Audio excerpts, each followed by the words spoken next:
আজকে চলে যাচ্ছি? হ্যাঁ স্যার। কি করবি বল? এই সাহেবনগরে সবাই জানে তোর কোনো দোষ নাই, কিন্তু প্রধানের সামনে কেউ মুখ খুলবে না। আজ তুই দোষ না করেও দোষী। কোথায় যাবি কিছু ভাবলি? না স্যার, জানিনি কোথায় যাব। আমাদের পড়াশোনা করে হইলে না স্যার।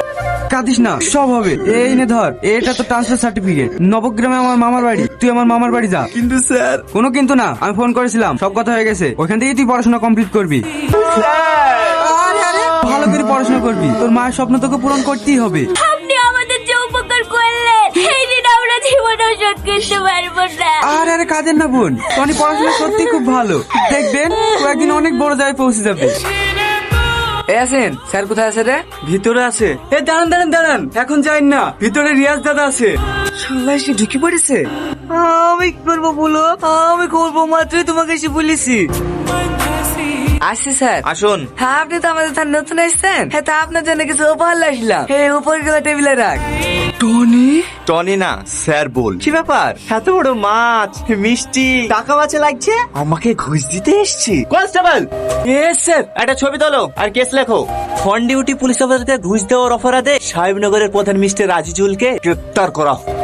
দেখো টনি, আমি মানছি সেদিন আমার ভুল হয়ে গেছে। চুপ! টনি না স্যার। কি স্যার? ইচ্ছা করলে তোকে এক্ষুনি 3 বছর লেগে জেলে ভরে দিতে পারতু, কিন্তু আমি তোর মতন অমানুষ না। সবাইকে ভালো আর একটা করে সুযোগ দি। যা, তোকেও দিলাম, পারলে সুযোগটা কাজে লাগা। এই, এটা গেলে যাবে? আমি সাহেব।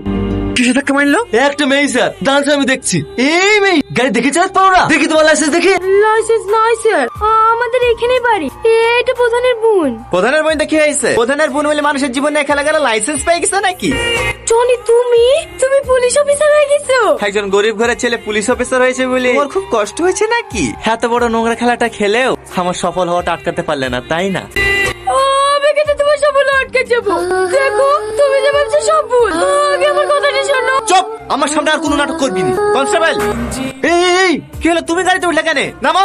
না, নামবো না। 7 বছর ধরে তোমার লেগে আমি কষ্ট পাচ্ছি।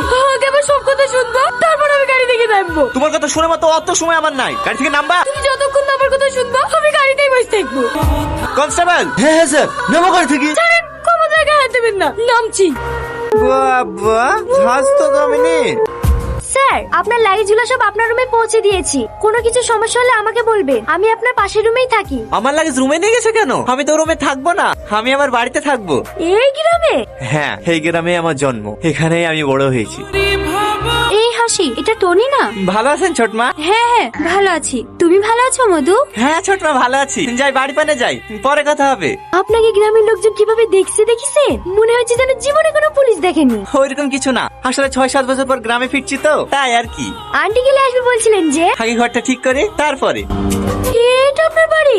হ্যাঁ, এখানে থেকে যে সুখ আমি পাবো সে সুখ আমি কোটি টাকার ঘরেও পাবো না। সত্যি, তোমাকে যতই দেখছি ততই মুগ্ধ হয়ে যাচ্ছি। দাও, ব্যাগটা দাও। যাও, তুমি বাড়ি যাও। বাড়ি যাবো মানে? ঘরগুলো এইভাবে পড়ে আছে, আগে সব পরিষ্কার করবো, তারপরে বাড়ি যাবো। তোমাকে পরিষ্কার করতে হবে না, আমি করে নেবো। আমি থাকতে স্যার পরিষ্কার করবে, আমার খারাপ লাগবে না? কি হলো দাদা? আমার ঘুম আসছে না। ওই কোনো খবর পেয়েছি? হ্যাঁ দাদা, এমএলএ সাহেবের কাছে গিয়েছিলাম। 1 বছরের নিচে ওকে ট্রান্সফার করা কোনোভাবেই সম্ভব না। ও আমাকে চড় মেরেছে, আমি ওর দেখতে চাই। কিরে সালমা, তোকে এতবার করে ফোন করছি, ফোন তুলছি নে। কাঁদছি কেন? এমনি, আমার কিছু ভালো লাগছে না। বুঝতে পেরেছি, টনি লেগে কাঁদছে তো। 7 বছর ধরে একই কষ্ট বুকে করে বইলে বেড়াচ্ছি, এখন তো কাছে পেয়েছি। এবার ওকে সত্যিটা বলে দে না, যে তুই ওকে বাঁচানোর লেগে অভিনয়টা করেছিলি। কি করে বলবো? ও তো আমার কথা শুনতেই চাইছে না। ওকে যে কথাটাই বলছি সেটাই ওর কাছে অভিনয় মনে হয়েছে। কাঁদিসনি? টনি নাম্বার আছে তোর কাছে? হ্যাঁ, কনস্টেবলকে ঘুষ দিলিছি। হ্যালো, এটা কি সাহেবনগর থানা? হ্যাঁ, বলুন। আমাকে বাঁচান, আমাকে বাঁচান। ওরা আমাকে জানি দেখতে ঘিরে ফেলেছে, আমাকে বাঁচান। আপনি কোথায় আছেন? আমি এখন মাঠ পরে বাজার দাঁড়িয়ে আছি। হ্যালো, কেউ আছেন? হ্যালো হ্যালো, কেউ আছেন? Hello hello. কি হলো, ফোন কেটে দিছি কেনে? একটু জ্বালিলি তুই? ও না, আমি তোমাকে ফোন করেছিলাম। কই, কারা ঘিরে ধরেছিল তোমাকে? কেউ ঘিরে ধরেনি, তোমাকে টাকার লেগে ফোন করেছিলাম। এমনি ডাকলে তো আসবা না, হ্যাঁ একটু আর কি মেরিস।